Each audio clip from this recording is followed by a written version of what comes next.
அனைவருக்கும் வணக்கம். இயல் 2 அப்படியே கன்டினியூ பண்ணலாம்.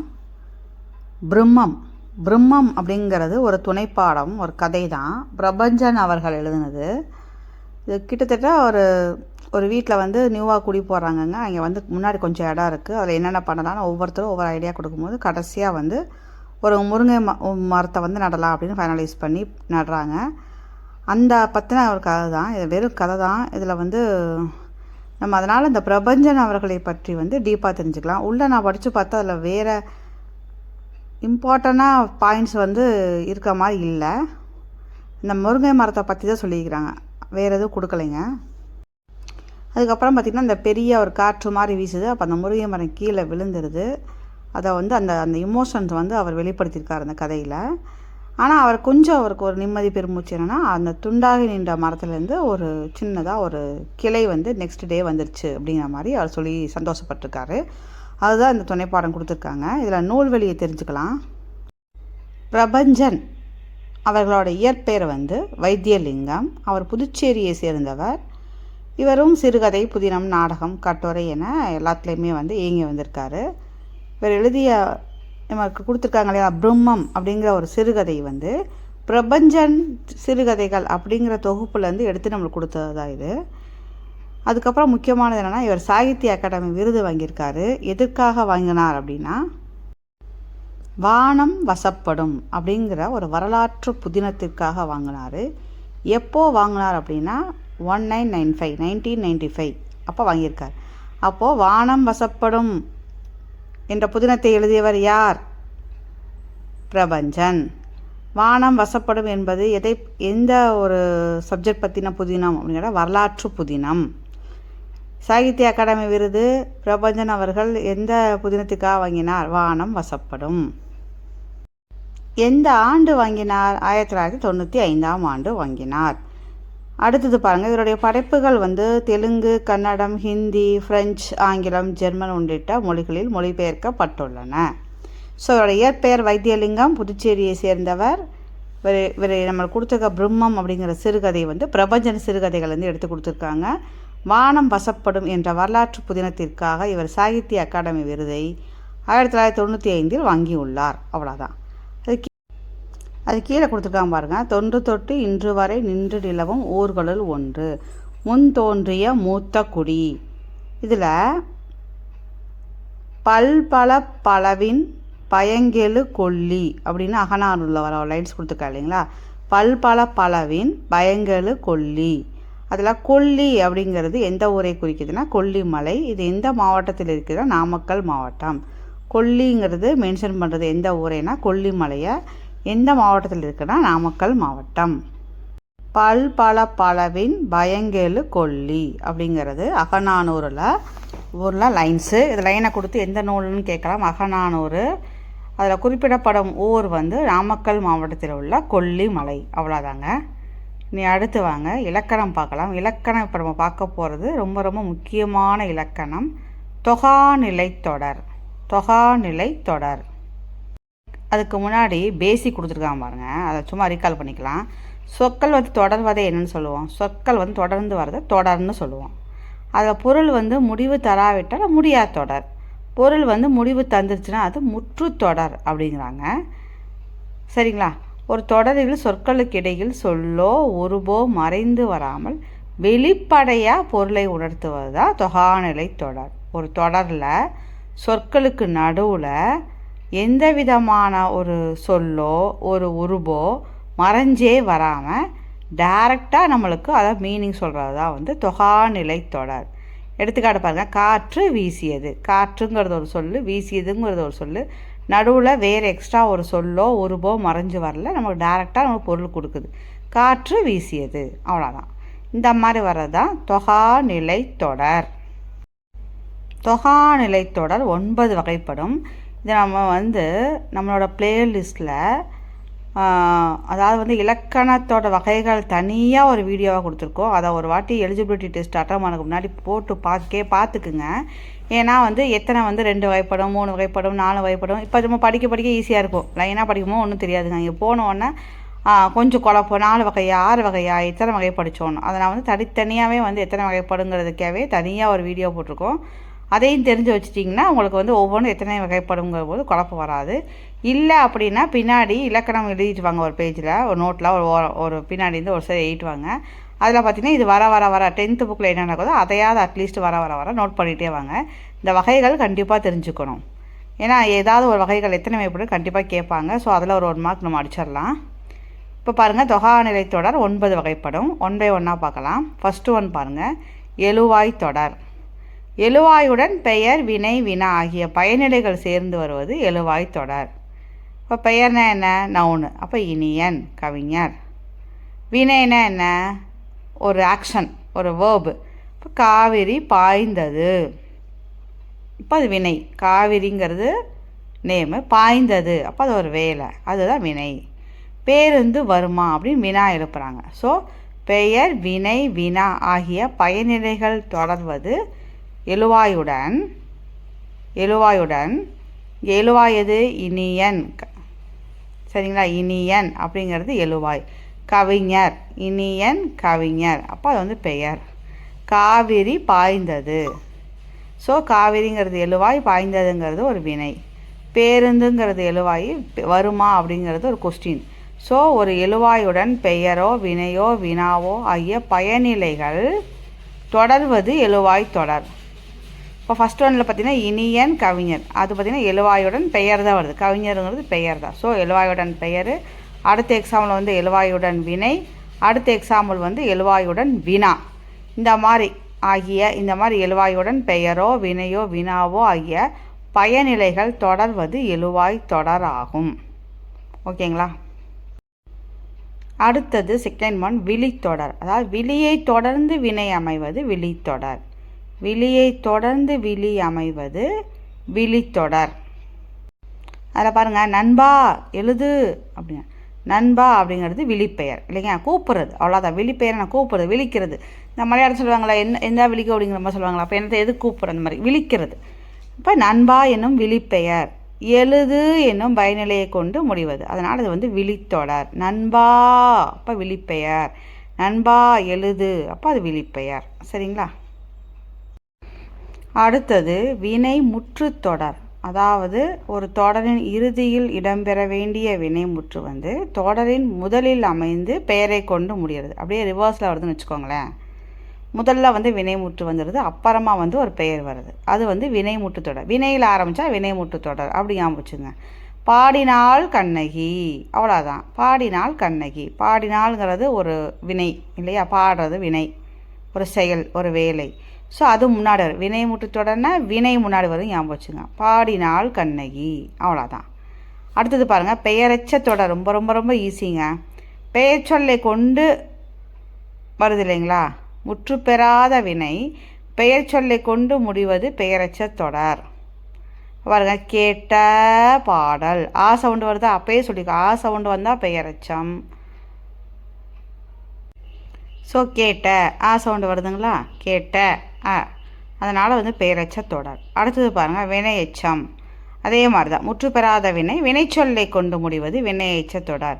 பாடி, ஈ, பாடி, பாடி மகிழ்ந்தனர். அப்போ பாடி அப்படிங்கிறது ஒரு வினை இல்லைங்களா? அப்போ வினைச்சொல்லை கொண்டு முடிகிறது, அதனால் வினையெச்ச தொடர்.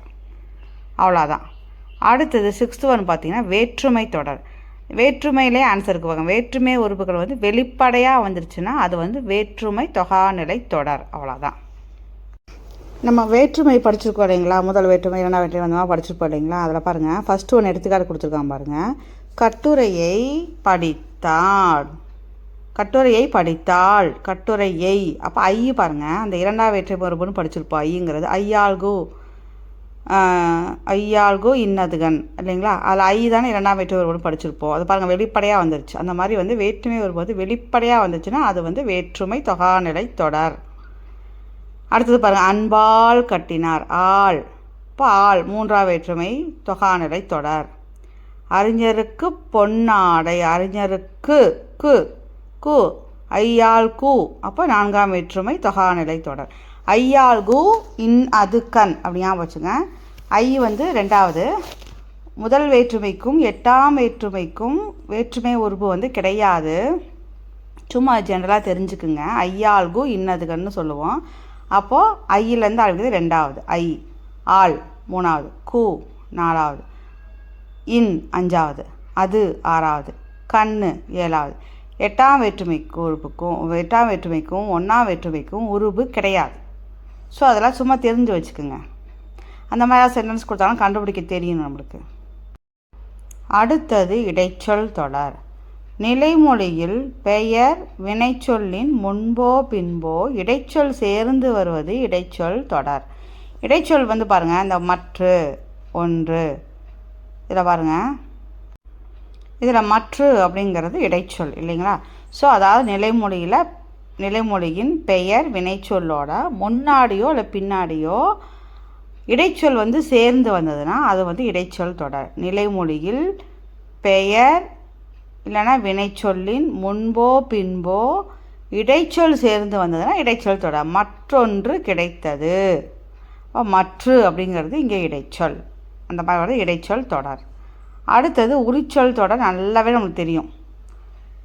சால, உரு, தவ, நனி இதெல்லாம் உரிச்சொல்ல வரும். நோட் பண்ணிக்கோங்க. சால, உரு, தவ, நனி. இப்போ சால சிறந்தது உரிச்சொல் தொடர். இந்த 4 வேர்டு யூஸ் பண்ணி வரதாங்க உரிச்சொல் தொடரில் வரும். சால, உரு, தவ, நனி, அவ்வளோதான். ஓகேங்களா? அடுத்து லாஸ்ட் ஒன் வந்துட்டோங்க, அடுக்கு தொடர். அது நமக்கு நல்லாவே தெரியும்.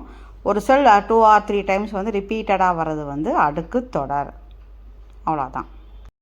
இது நம்ம படித்தோம் இல்லைங்களா, 9 வகைகள். அதை வந்து ஒரு பாக்ஸாக நம்ம ஞாபகம் வச்சுக்கிறது அந்த மாதிரி கொடுத்துருக்காங்க. எழுவாய் தொடர், வில்லித்தொடர், வினைமுற்று, அப்புறம் பெயரெச்சம், வினையெச்சம், வேற்றுமை, இடைச்சொல் தொடர், உரிச்சொல் தொடர், அப்புறம் அடுக்கு தொடர். சரிங்களா? இந்த மாதிரி வர்றது வந்து தொகாநிலை தொடர்களோட வகைகள். நெக்ஸ்ட்டு பாருங்கள், கூட்டுநிலை பெயரெச்சங்கள்னு கொடுத்துருக்கான்.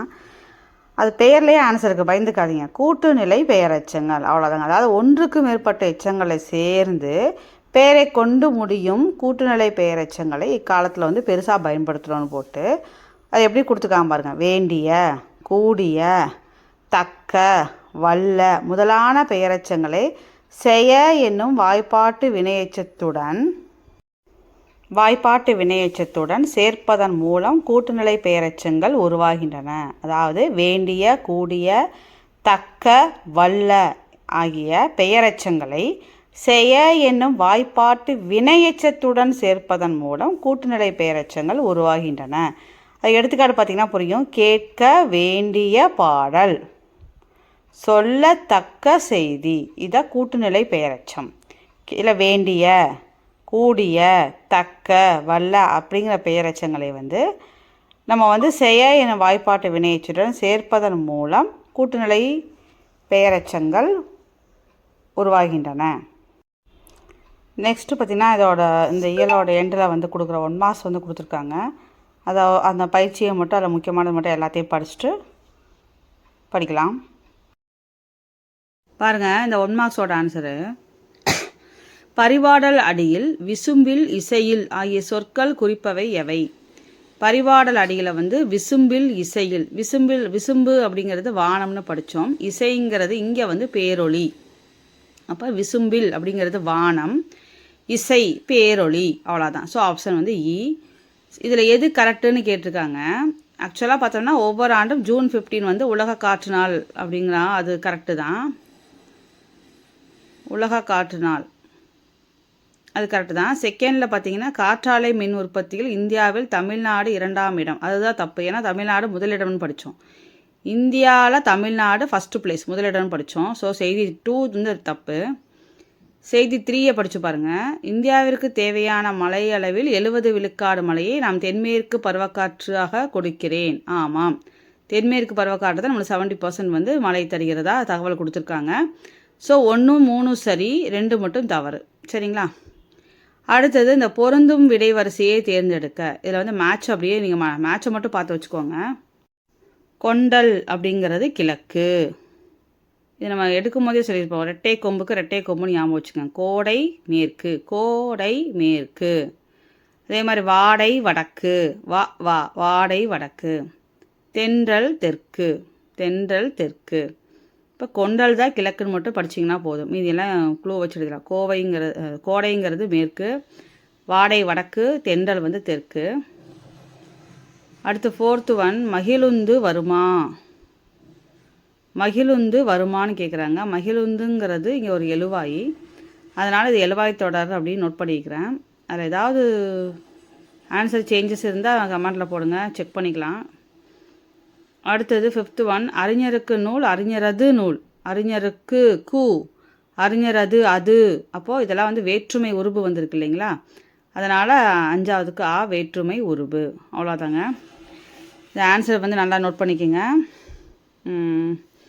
அடுத்து வந்து பார்த்திங்கன்னா நம்மளுக்கு இயல் பார்த்திங்கன்னா ஒரு 7 இயலாக குறைச்சனால ஒரு பிட்டு கூட விடாமல் நம்ம படிச்சுக்கிறது தான் நம்மளுக்கு வந்து சேஃப்டி. அதனால தான் நான் அந்த எல்லாத்தையுமே நோட் பண்ணிக்கிறேன். இதை பார்த்துக்குங்க. அதாவது வந்து கண்ணிற்கு காட்சி தராமல் அரியனவாக இருக்கும் மலர்கள். அப்படி என்னென்ன மலர் பார்த்தா அத்தி மலர், ஆலமலர், பலாமலர். இது எல்லாத்தையும் வந்து இலக்கியங்களில் கொடுத்துருக்க செய்திகள் பூக்களை பற்றி அதை நாம் தெரிஞ்சுக்கலாம். ஏன்னா வந்து 7 இயலாக குறைக்கும் போது எப்படி கொஸ்டின் வேணாலும் அவன் கேட்கல இல்லைங்களா, அவன் கொஸ்டின் கேட்குறதுக்கு இடம் வேணும் இல்லை. ஸோ எதை வேணாலும் அவன் உள்ளே வந்து கேட்கலாம். நம்ம எல்லாத்துக்கும் தயாராகிக்கணும். அதாவது கண்ணிற்கு காட்சி தராமல் அரியனவாக இருக்கும் மலர்கள்னு போட்டு இந்த 3 மலர் கூட வேறு ஏதாவது ஒரு மலரை கொடுத்துட்டு இதில் இல்லாதது இந்த மாதிரி ஏதாவது கேட்கலாம். அதனால் அத்தி மலர், ஆலமலர், பலாமலர் தான் கண்ணிற்கு காட்சி தராமல் அரியனவாக இருக்கும் மலர்கள். அடுத்தது அகவிதழ் அப்படிங்கிற உறுப்புகள் வந்து இருந்து அது வெளியே புறத்தே காட்சிப்படாமல் உள்ளேயே புதிந்திருக்கும் மலர்கள் என்னென்னா அத்தி, கொளிஞ்சி, பலா, ஆலம். அங்கே படித்ததாங்க அத்தி, ஆலம், பலா. அதே தான். எக்ஸ்ட்ரா என்ன வருதுன்னா கொளிஞ்சி. அத்தி, ஆலம், அது கோடு போட்டு தரேன்னா பார்த்துங்க. ஆலம் தான் அது. அத்தி, ஆலம். ஆலம் மலர் படிச்சிங்கன்னா அது ஆலம். பலா மலர் படித்தோம் இங்கே பலா. எக்ஸ்ட்ரா ஒன்று கொளிஞ்சி தான். அப்போது கண்ணுக்கு காட்சி தராததும் இந்த 3 மலர்கள் தான். அகவிதழ்ங்கிற உறுப்பு வந்து இருந்திருக்கு, ஆனால் அது வெளியே தெரியாமல் உள்ளேயே பொருந்திருக்கும் மலர்கள் என்னென்னு கேட்டால் இதை 3வே காப்பி அடிங்க. அத்தி, ஆலம், பலா, எக்ஸ்ட்ரா வந்து கொளிஞ்சி மட்டும் சேர்த்து ஞாபகம் வச்சுக்கோங்க. அவ்வளோதான். அடுத்தது பயன்பாடு நாற்றம் மக்கள் விருப்பில் இடம்பெறாமை பொதுவாக ஒதுக்கப்பட்டமை கொண்டு மலரில் சில இருக்குதாம். அதாவது வந்து மக்கள் ரொம்ப விருப்பம் பெறாத உள்ள பூக்கள், பொதுவாக வந்து அது ஒதுக்கப்பட்ட பூக்கள் அப்படின்னா அது என்னென்ன பூக்கள்னால் நெருஞ்சி, எருக்கு, பூளை, குறிப்பூளை, வேலை, ஊமத்தம், கள்ளி, முருங்கை. இதெல்லாம் வந்து மக்களது விருப்பத்தில் இடம்பெறாமை பொதுவில் ஒதுக்கப்பட்ட பூக்கள் என்னென்னா இதை ஞாபகம் வச்சுங்க. நெருஞ்சி, எருக்கு, பூளை, குறிப்பூளை, வேலை, ஊமத்தம், சுள்ளி, முருங்கை. இன்னும் முக்கியமானது இந்த லைன் நோட் பண்ணிக்கோங்க. இலுப்பை பூக்கள் இனிப்பானவை. கரடிகள் மரத்தின் மீதேறி அவற்றை பறித்து உண்ணும். பாதிரிப்பூ குடிநீருக்கு தன் மனத்தை ஏற்றும். அப்போது குடிநீருக்கு வந்து எந்த பூவை போட்டால் அதோட மனம் வந்து ஏறும் அப்படின்னா பாதிரிப்பூ. அடுத்தது பாருங்க, மூங்கில் பூவில் காய் தோன்றி கனியாகி அதிலிருந்து ஒரு அரிசி தோன்றுது. இதுதான் மூங்கில் அரிசி எனப்படும். இது ஒரு முக்கியமான பாயிண்டாக இருக்குது, நல்லா நோட் பண்ணிக்கோங்க. மூங்கில்ங்கிற பூவில் வந்து காய் தோன்றி கனியாகி அதிலிருந்து தான் ஒரு அரிசி வருது, அதுதான் மூங்கில் அரிசி. ஸோ இதை நோட் பண்ணிக்கோங்க. கண்ணிலுக்கு காட்சி தராமல் இருக்கும் மலர்னாலும் சரி, அகவிதழ்ங்கிற உறுப்பு உள்ளே இருக்குது ஆனால் வெளியே நம்மளுக்கு புறத்தே காட்சிப்படாமல் உள்ள பூக்கள்னாலும் சரி, அத்தி மலர், ஆலமலர், பலாமலர் தான். அந்த அகவிதழ் தெரியாமல் இருக்குது இல்லைங்களா, அதில் எக்ஸ்ட்ரா ஒரு பூ இருக்குது, அது வந்து என்னென்னா கொளிஞ்சி. அவ்வளோதான். அடுத்தது நம்ம வந்து விருப்பம் இல்லாமல் ஒதுக்கப்பட்ட பூக்கள்னு பார்த்திங்கன்னா நெருஞ்சி, எருக்கு, பூளை, பூளை, வேலை, ஊமத்தம், கள்ளி, முருங்கை. இதை ஒரு நோட் பண்ணிக்கிங்க. இந்த பூக்களை பற்றிய செய்திகள் எல்லாம் சொன்னவர் யாருன்னா கோவை இளஞ்சேரன். குடிநீருக்கு மனத்தை ஏற்றுவது வந்து பாதிரிப்பூ.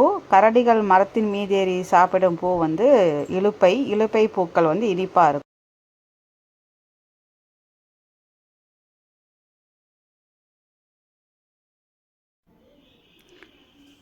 அப்புறம் சிட்டுக்குருவியை பற்றி பாரதிதாசன் சொன்னதெல்லாம் அது ஈஸி தாங்க. அது வந்து சின்ன மூக்கு, சின்ன கண், சின்ன தலை அப்படிலாம் சொல்கிறாரு. அதை சும்மா பார்த்துக்கோங்க. அடுத்து நம்ம முக்கியமாக நம்ம இதில் என்ன தெரிஞ்சுக்கணும் அப்படின்னா, இந்த கலைச்சொற்கள் மாதிரி கொடுத்துருக்கா இல்லைங்களா, அதை நோட் பண்ணிக்கோங்க. ஸ்ட்ராம்னா புயல், லேண்ட் ப்ரீஸ்னால் நிலக்காற்று, சீ ப்ரீஸ்னால் கடல் காற்று, அதில் பேர்லேயே ஆன்சருக்கு லேண்டு நிலக்காற்று, சீ ப்ரீஸ் கடற்காற்று, வேர்ல்விண்ட் சுழல் காற்று, வேர்ல்விண்ட்னா சுழல் காற்று.